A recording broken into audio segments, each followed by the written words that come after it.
Doctor Mohammad Yunus ক্ষমতায় এসে সারতে পারেননি, ওনাকে তেল দেওয়ার জন্য সারা বাংলাদেশের মানুষ বড় বড় তেলের ড্রাম বাংলাদেশে যা আছে তা মাথার উপর নিয়ে ঘুরছে, এবং আরো বিদেশ থেকে কত স্মুথ তেল আছে সেই তেল দেওয়ার জন্য তারা প্রস্তুত হয়ে আছে। যে মিডিয়াগুলো 2 দিন আগে শেখ হাসিনার স্তুতিতে তারা ব্যস্ত ছিল, এখন শেখ হাসিনাকে যে অকথ্য ভাষায় গালাগালি শুরু করছে এবং যেভাবে ডক্টর মোহাম্মদ ইউনূসকে এবং সমন্বয়কদের ভয় পাচ্ছে, এইরকম আপনি একটা আনপ্রেডিক্টেবল নেশন এবং এইরকম একটা আনপ্রেডিক্টেবল বিবেক, যারা কথা বলতে ভয় পায়, চিন্তা করতে ভয় পায়, আপনি কি করে আশা করেন যে খুব দ্রুত তারা একটা দাতাল মুক্ত শাসন পাবে? এটা হয় না, এটা অসম্ভব ব্যাপার। স্বাধীন এই বাংলাদেশে গত 53 বছর ধরে আমরা বহু প্রেক্ষাপটে লাশের রাজনীতি দেখেছি, যদি সরাসরি ভাবে বলি, লাশের উপর দিয়ে হেঁটে যেয়ে ক্ষমতায়ন হতে দেখেছি, বারবার প্রতিবার লাশের অপমান হতে দেখেছি। এবারে 5ই আগস্টের অভ্যুত্থানের পরে রাষ্ট্র দ্বারা হত্যা বা এত লাশ যা পূর্বে কোনো অভ্যুত্থানে বাংলাদেশে হয়নি, বিশেষ করে অল্প বয়সী বাচ্চাদের অনেক লাশ। ঠিক সেখানে আমি সূচনা বক্তব্যে আপনার কাছে জানতে চাচ্ছি যে এবার কি সেই দাতাল রাজনীতির অবসান হবে কিনা, বা এই লাশগুলো কি আবার অপমান হতে যাচ্ছে কিনা, বা আমরা যে তিমিরে ছিলাম সেই তিমিরেই থাকবো কিনা? প্লিজ গোলাম মারওয়ার। আমার যেটা সিক্স সেন্স যেটা বলছে বা আমার অভিজ্ঞতা যেটা বলছে সেটা হলো যে আপাত দৃষ্টিতে এই মুহূর্তে জাতির জন্য সুসংবাদ আসলে আমার কাছে মনে হচ্ছে যে নেই। এর কারণ হলো যে রাষ্ট্র পরিচালনার জন্য 1 নম্বর যেটি দরকার সেটা হলো রাজনৈতিক নেতৃত্ব। তো সেটি সেই বলতে গেলে 2001 সন থেকেই ক্রমাগতভাবে এই রাজনৈতিক নেতৃত্বের উপরে যে দমন চলেছে, পীড়ন চলেছে, প্রথমে বিএনপির জামানাতে, তারপর 1/11-এর সময়টিতে, এরপর 2009 থেকে একেবারে 2024 সন পর্যন্ত। ফলে আপনি দেখুন যে আমাদের রাজনীতির অঙ্গনে সেই 2001 থেকে এখন পর্যন্ত গত 25 বছরে কোনো রাজনৈতিক স্টার তৈরি হয়নি, ভিশনারি কোনো স্টার তৈরি হয়নি। এবং রাজনীতির যে ব্যক্তিত্ব, রাজনৈতিক প্রজ্ঞা সম্পন্ন মানুষ, নেতৃত্বের গুণাবলী সম্পন্ন মানুষ ছাড়া কখনোই রাজনীতির নেতৃত্ব অন্য কেউ দিতে পারে না। আপনি অক্সফোর্ডের ভাইস চ্যান্সেলর বা চ্যান্সেলর হবেন, হার্ভার্ডের প্রেসিডেন্ট হবেন, বা খুব বড় অলি আল্লাহ হবেন, এই যোগ্যতা দিয়ে সিংহাসন পরিচালনা করা যায় না। এমনকি আপনি খুব বড় যোদ্ধা, খুব বড় অর্থনীতিবিদ, তো সেক্ষেত্রে আপনি কখনোই সিংহাসনে বসে রাষ্ট্র পরিচালনা করতে পারবেন না। পৃথিবীতে এই ধরনের কোনো নজির নেই। যেমন ধরেন একজন ভালো অর্থনীতিবিদ যদি ধরেন, আমাদের পাক ভারত উপমহাদেশে গত 5000 বছরের মধ্যে যদি অর্থনীতিবিদ ধরেন, তাহলে 1 নম্বর অর্থনীতিবিদ হলো চাণক্য, কৌটিল্য। তো কৌটিল্য তখনই তার শ্রেষ্ঠত্ব প্রমাণ করতে পেরেছেন যখন তার মাথার উপর চন্দ্রগুপ্ত মৌর্য নামক একজন সম্রাট ছিলেন। আবার দ্বিতীয় যদি আপনি ধরেন, সেটা ভারতের একজন অর্থমন্ত্রী, সম্রাট আকবরের অর্থমন্ত্রী রাজা টোডরমল। তিনি শেরশাহের অর্থমন্ত্রী ছিলেন। তো তিনি শেরশাহের জমানাতে অর্থমন্ত্রী ছিলেন এবং তিনি সফল হয়েছিলেন। এর কারণ হলো সিংহাসনে শেরশাহ ছিলেন। কিন্তু শেরশাহের যারা অযোগ্য সন্তান পরবর্তীতে শেরশাহ সুরি বংশের নেতৃত্ব দিয়েছিলেন, তারা এই ওনার প্রজ্ঞা এবং যোগ্যতাকে কাজে লাগাতে পারেনি। So he was out of the scenario. আবার তিনি যখন মুঘল সম্রাট আকবরের অর্থমন্ত্রী হলেন, তখন এরকম একটা রেকর্ড আপনি তৈরি করলেন এবং আপনি অবাক হয়ে যাবেন যে আপনি যে অস্ট্রিয়াতে বসবাস করছেন, এই অস্ট্রেলিয়ার যে ভূমি রাজস্ব ব্যবস্থা, ট্যাক্সেশন, কি করে জমির খাজনা আদায় হবে, it was adopted from India and invented by Raja Todarmal. তো এই মূল ব্যাপারটা হলো যে আপনি যত বড় বিখ্যাত ব্যক্তি হন না কেন, তার একটা অধিক্ষেত্র রয়েছে। সেই অধিক্ষেত্র, কেউ মিলিটারি এক্সপার্ট, কেউ ইকোনমিস্ট, কেউ সায়েন্টিস্ট, কেউ পয়েট, কবি, এদের সবাইকে একত্র করে যিনি নেতৃত্ব দেন তিনি হলেন নেতা, দ্য লিডার।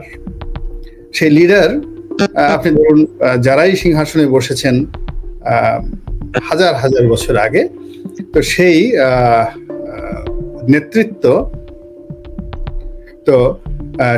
নেতৃত্ব যদি একজন ফোন করছে যাও, তো সেই নেতৃত্ব যদি রাজনৈতিক ব্যক্তিত্বের হাতে কিছু না থাকে, তাহলে আপনার অন্যান্য যত গুণাবলী আছে সেই গুণাবলীগুলো ড্রেন হয়ে যাবে।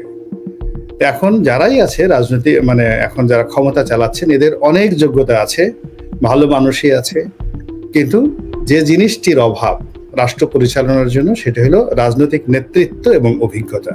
এই দুটোর একটাও এই এখনকার যারা আছেন তাদের মধ্যে নেই। ফলে রাতারাতি এখান থেকে যে ভালো কিছু হবে, তারপরে আমরা সেই দাতাল যে রাজনীতি, সেই রাজনীতি থেকে বের হয়ে মানে আমি নতুন একটা যুগের মধ্যে পড়বো, এটি নিয়ে আমি স্বপ্ন দেখতে পারি, কল্পনা করতে পারি, ইলিউশন, কিন্তু বাস্তবতার মধ্যে কোনো বাস্তবতার কোনো ছোঁয়া নাই। এটা আমার ব্যক্তিগতভাবে মনে হচ্ছে আর কি। পরিষ্কার করেছেন আপনি। তাহলে কি আমরা কি মানে আপনি কি আশঙ্কা করতেছেন তাহলে ভবিষ্যতে দাতাল রাজনীতিটা এই সরকার দ্বারা শেষ হবার নয়, আগামীতে কোন নির্বাচিত সরকার সেই ব্যাপারে আমরা আসবো, তখন কি সম্ভাবনা হতে পারে? খুব সংক্ষেপে যদি এটা বলেন।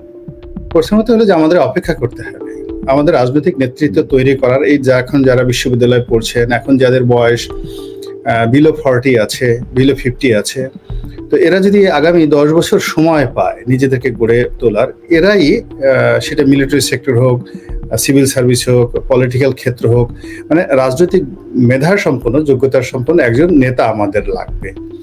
একজন নেতা শুধু লাগবে যিনি প্রধান উপদেষ্টা হবেন, প্রধানমন্ত্রী হবেন, এবং তার জন্য আমাদেরকে যদি 5 বছর, 10 বছর, 20 বছর অপেক্ষা করতে হয়, সেই অপেক্ষার সময়টি পর্যন্ত আমাদেরকে দুর্ভোগ পোহাতেই হবে। এর কারণ হলো 2001 সন থেকে আমরা কেবলই মাত্র আওয়ামী লীগ, বিএনপি কিংবা 111-এর সামরিক শাসক তাদেরকে দায়ী করলে হবে না। আমরা যারা সাধারণ আমজনতা, আমরাও তেলের ড্রাম নিয়ে সবসময় এদেরকে পিছনে ঘুরেছি এবং সবসময় এদেরকে প্রিভিলেজ দিয়েছি। এখন দেখুন ডক্টর মোহাম্মদ ইউনূস ক্ষমতায় এসে সারতে পারেননি, ওনাকে তেল দেওয়ার জন্য সারা বাংলাদেশের মানুষ বড় বড় তেলের ড্রাম বাংলাদেশে যা আছে তা মাথার উপর নিয়ে ঘুরছে, এবং আরো বিদেশ থেকে কত স্মুথ তেল আছে সেই তেল দেওয়ার জন্য তারা প্রস্তুত হয়ে আছে। যে মিডিয়াগুলো 2 দিন আগে শেখ হাসিনার মানে স্তুতিতে মানে তারা ব্যস্ত ছিল, এখন শেখ হাসিনাকে যে অকথ্য ভাষায় গালাগালি শুরু করছে এবং যেভাবে ডক্টর মোহাম্মদ ইউনূসকে এবং সমন্বয়কদের ভয় পাচ্ছে, এইরকম আপনি একটা আনপ্রেডিক্টেবল নেশন এবং এইরকম একটা আনপ্রেডিক্টেবল বিবেক, যারা কথা বলতে ভয় পায়, চিন্তা করতে ভয় পায়, আপনি কি করে আশা করেন যে খুব দ্রুত তারা একটা দাতাল মুক্ত শাসন পাবে? এটা হয় না, এটা অসম্ভব ব্যাপার। আসলে এখানে এখনো পর্যন্ত আপনি দেখেন যে আমাদের পরিবর্তনের কোনো লক্ষণ নেই। যে আমাদের 4টি বৃহৎ রাজনৈতিক দল, 4টি বৃহৎ রাজনৈতিক দল, যা প্রথমে আমি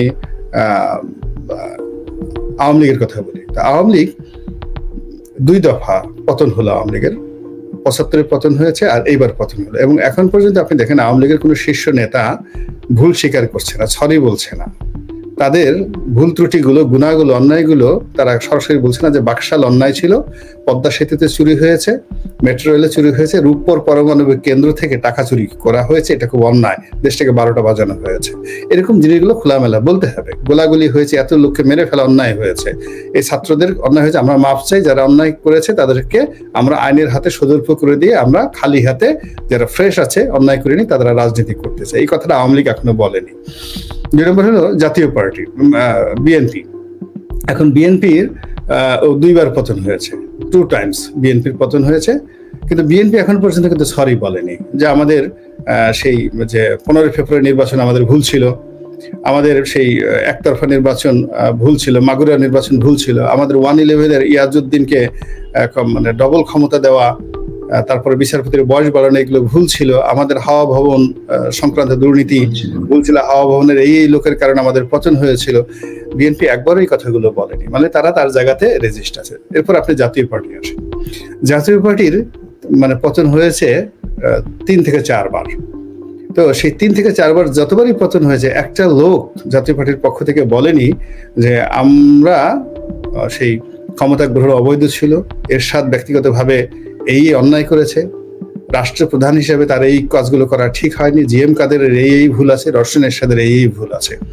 তো যখন একটা মানুষ তার ভুলগুলো অকপটে স্বীকার না করবে, যেটাকে আরবিতে বলা হয় তওবা, তওবা মানে ফিরে আসা, তো যতক্ষণ পর্যন্ত প্রধান রাজনৈতিক দলগুলো তাদের ভুল স্বীকার করছে না এবং তাদের সেই ভুলের উপর তারা বসে বড়াই করছে, তো সেখানে সংঘাতময় রাজনীতি এবং অতীতের যে ভুলগুলো সেগুলো আবার নতুন করে পুনরাবৃত্তি এগুলোরই সম্ভাবনা হবে। আদারওয়াইজ একেবারে সম্পূর্ণ নতুন একটা জেনারেশন আসতে হবে, নতুন রাজনীতিবিদ আসতে হবে, নতুন নেতৃত্ব আসতে হবে, একটা সবকিছু নতুন।